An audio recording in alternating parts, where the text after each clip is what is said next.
예, 오늘 뉴스 탑10은 조금 전에 알려진 이 얘기부터 먼저 만나봐야 할 것 같습니다. 반성한다던 조국 전 장관 파면 불복. 최근 가족 모두가 일제히 성찰하고 반성하겠다고 했던 조국 전 장관인데요. 서울대 교수 파면 처분을 받아들일 수 없다. 행동에 나섰습니다. 장관님, 지금 아직은 교수직을 갖고 계시죠? 예, 제가 법적으로 기소가 되게 되면 그 직위 해제란 게 됩니다. 그래가지고 이제 사표를 낼 수도 없고 강의도 못하고 뭐 이것도 아니고 저것도 아닌 상태에서 교수직은 유지를 하고 있고 강의는 못하고 월급은 뭐 10%인가 20%인가 잘 모르겠습니다. 이렇게 뭐 형식적으로 나오는 그런 상태를 유지하고 있어가지고 내가 관두는 것하고 강제로 관두는 거하고 이 기분이 다르잖아요, 그죠? 설사 관두더라도 스스로 결정할 수 있도록 그렇게 되기를 우리 응원의 박수 부탁드립니다. 바로 위원정 의원님 화면부터 같이 보실까요? 어제였습니다. 행정적 절차는 어제였는데 오늘 뒤늦게 알려진 교원 서청위에 파면 처분 심사를 청구했다. 그러니까 본인에 대한 교수 자리 파면은 부당하다. 이거 취소 소송 냈네요. 그렇습니다. 일단 교원 소청심사위원회는 교육부 산하에 구성이 돼 있고요. 교직원들의 어떤 부당한 이익이나 뭐 이런 징계를 받았을 경우에 여기 소청심사를 제기할 수 있습니다. 파면으로 된 지 30일 이내에 해야 되고요. 그 소청심사를 접수하면 60일 이내에 결정을 내려야 됩니다. 주로 9명의 위원들은 뭐 전현직 판사나 검사 뭐 이런 법조인과 또 교원 자격을 가진 분들이 이제 한해서 위원회가 구성이 됩니다. 예. 그래서 심사를 하게 되는데 지금 조국 전 교수가 이제 서울대로부터 파면 조치를 당했잖아요. 파면 조치를 당하면 굉장히 불이익이 많습니다. 다른 데 뭐 취업하지도 못하고 또 지금 본인의 퇴직금이나 이런 것도 굉장히 절반밖에 못 받고 이제 그런 상황에서 이제 소청 심사를 제기를 한 것인데 예. 뭐 여기서 아마 기각이 나면 바로 행정소송 할 수 있습니다 또. 그렇기 때문에 이걸로 끝나는 게 아니라 뭐 끝이 없는데 결국은 보면 참 조국 전 장관과 그 가족들은 보면 모든 할 수 있는 법적 수단은 다 하는 것 같아요. 이렇게 다양하게 법적인 조치를 하는 거는 저는 처음 봅니다. 예. 뭐 재판뿐만 아니라 계속 뭐 1심, 2심, 3심 그다음에 또 교원소청심사위원회 어디까지 할지 모르겠어요. 자, 근데 조국 전 장관은 서울대 교수직을 수행 안 한 지가 벌써 한 5년 넘을 겁니다. 왜냐하면 본인이 청와대 민정수석으로 들어가면서 휴직을 했잖아요. 그다음 법무장관 등등 하면서 가르친 적이 없습니다. 그 이후에도 좀 전에 본인이 이야기했듯이 학교에서 가르치는 자격은 없었죠.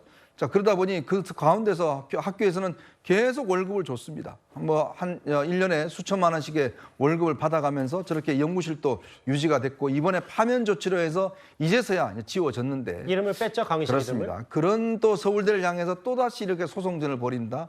또 아마 이거 여기서 기각되면 또 행정소송 할 겁니다. 끝없이 할 겁니다. 끝없는 소송입니다. 교수실 이름도 빠졌는데 일단 조 전 장관이 이 파면을 취소해달라 이 소송을 냈습니다. 근데 이제 노돌 교수님 이런 것 같아요. 지난 서울대 파면 처분 직후에는 물론 서울대가 성급했으니까 부당함을 다툴 것이라고 했지만 최근까지 조 전 장관 가족의 행동들을 봤을 때 지난 주말엔 또 반성문도 썼고요. 그래서 이 행동에 대해서 좀 뭔가 앞뒤가 다르다 뭐 이런 평가도 좀 있는 것 같고요. 글쎄요, 이제 반성한다더니 또 뭐 이걸 불복하느냐 아마 그런 쪽에 뭐 비판은 할 수 있을 것 같습니다. 그러나 반성한다는 것과 파면 처분에 대한 불복은 저는 조금 다르게 보고 싶습니다. 예. 왜냐하면 다들 아시지만 파면이라는 건 징계 처분 가운데 가장 중요한 거 아니겠습니까?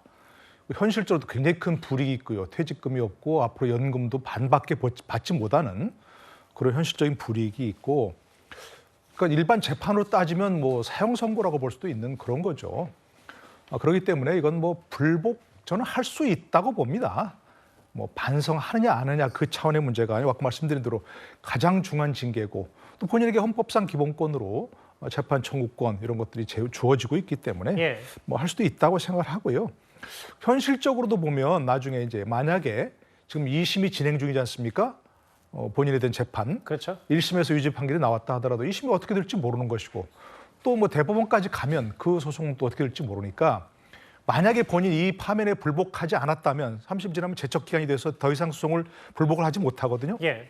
그렇게 되면 만약에 하나라도 대법원까지 가서 무죄 판결이 나오면 자기 재판에서 그때 불복 절차를 불복 그 기회를 놓쳐버리면 그것도 다시 얘기할 수 없는 부분이 있으니까 저는 그런 부분에 있어서 반성과는 좀 다른 차원에서 불복할 수밖에 없지 않느냐. 저라도 그랬을 것 같다는 생각이 듭니다. 검찰의 요구로 반성문을 썼고 성찰 뭐 이런 단어도 지난 주말에 썼는데 그거와는 좀 그 파면직이 부당하다는 요구와는 좀 결이 다르지 않나요? 어떻게 보세요? 아니 저도 노돌 교수님 그 말씀에 거의 비슷한 견해를 가지고 있습니다. 왜 그러냐면 예. 반성하겠다는 거는 자녀 입시비 문제에 대한 반성, 성찰 또 본인의 잘못 인정 이런 거 아니겠습니까? 예. 지금 이거는 그거하고는 다르죠. 그리고 이게 교원시청 소청심사위원회라고 돼 있지만 이게 과거에는 교원징계 재심위원회였어요. 이름이 이렇게 바뀐 거거든요. 예. 그러니까 무슨 얘기냐면 교원으로서 징계를 받았을 때 재심을 청구하는 거예요. 그러니까 그런 정도의 의미를 갖는 거지 재심 청구하면 안 된다 이런 건 없잖아요. 아, 그럼요. 법적 그렇기 권한이 때문에 있죠. 예. 아마 본인으로서는 억울할 수도 있겠고 그건 본인 생각이고 예. 그다음에 이 부분에 관해서 한 번쯤 좀 재심을 청구해 보자. 저는 이런 뜻으로 받아들이지 이게 자녀 입시 문제에 대한 본인의 반성한다더니 왜 이거는 또 재심 청구냐. 이렇게 볼 일은 아니라고 봅니다. 예. 두 개는 엄연히 이론적으로 분리될 수 있는 대목이고 그러니까 이제 워낙 본인으로서는 파면이 가혹하다고 생각을 하니까 예. 한 번쯤 재심을 청구해보자 이런 뜻으로 보이고 근데 과거 통계를 보면요. 이 교원소청심사위원회의 이 결정이 예. 그 교사들한테 그렇게 유리하지 않아요.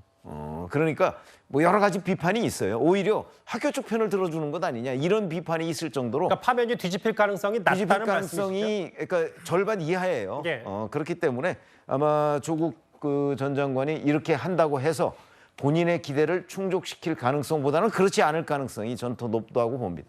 노돌 교수나 최병욱 의원의 말씀 저도 어느 정도 무슨 취지인지는 알겠는데 다만 이런 얘기를 하잖아요. 그러니까 이거는 좀 세밀하게 잘 나눠서 봐야 되는 문제이기도 한데 다만 최근에 입시비리 혐의에 대해서 부모인 저희 잘못이 있다라고 했고 근데 이제 서울대에서 파면된 것도 어쨌든 지금 자녀 비리, 입시비리 혐의로 지금 1심에서 항소심 넘어갔기 때문에 아예 그걸 180도 다 다른 문제다라고 할 수 없는 부분이 있지 않냐 어떻게 생각하세요? 아니 그러니까 이렇게 보는 거죠. 예.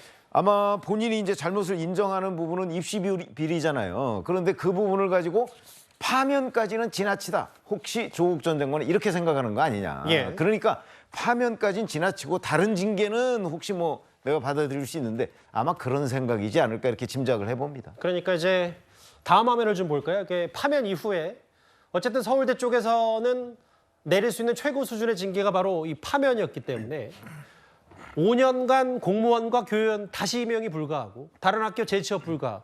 조 전 장관으로서도 앞으로 살아갈 날에 대한 여러 가지 것들에 대해서 파면은 부당하다.